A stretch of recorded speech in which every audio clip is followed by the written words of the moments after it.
boys and girls, the Junkman here with another episode of DETALKS. And joining me today again is Levi Gates and Chad Kirby. Oh, look, high-low.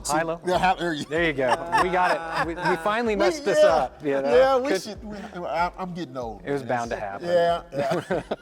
All good things. In this episode, we're talking about charging for side work, the professional versus the weekend warrior.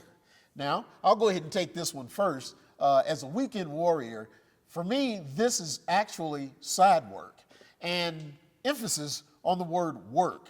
I own a computer consulting business. It's easy work for me because the thing that I use the most is my mind. So I do a lot of thinking. People couldn't tell me that you would be tired from doing it, but you can get tired. But going out and actually touching a car, I have to get dressed, you know, whereas I can fix computers in my pajamas, remotely. I do a lot of that work, but I have to actually go out to the garage, open it up, heat it up, keep my mind on what I'm doing, and actually get out there and do physical work. I've always said detailing is hard work, especially you working on a plane. You got to be up on ladders and stuff like that. Run a polisher on a belly. That's a whole new muscle group right there. Holding up there. That and then you're bent over all kind of crazy ways in cars sometimes. Just riddled with arthritis now. Oh man, I can imagine. But yeah, for me, it's really sad work, and I really charge for it. Like I said, I charge sometimes a lot more than the professional detailers in my city. But when it comes to doing the job, I'm doing it one way. I either go for perfection or I won't mess with it at all. And if someone wants me to do it any other way, I'll tell them I'll pass.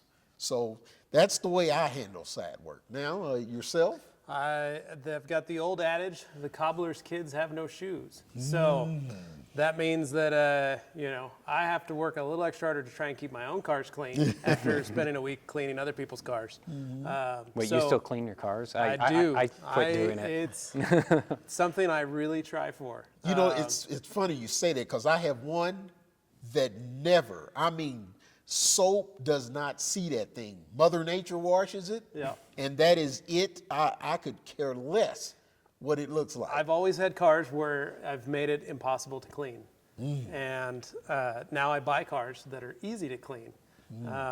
And I've figured that out just over the years of detailing cars. I know which plastics clean up really easily. I know what paint can last the longest without getting washed and look fine. But I really do try to do that. My side work is usually a friend or a family member that has an emergency or has something they need done. My dad has a large car collection. I like to go help him work on that stuff.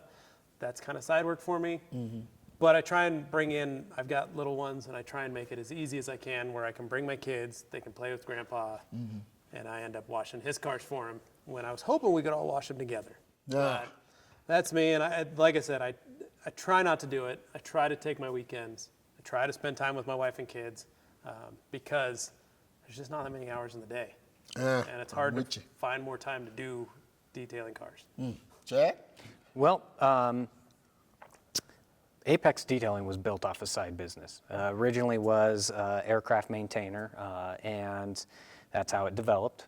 Just saw a need for it. But I also kind of took a little bit different of a perspective on this question.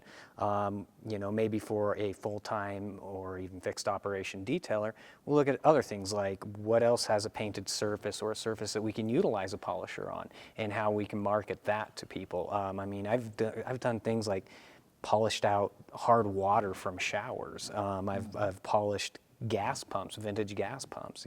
That's things that we can look at doing side work.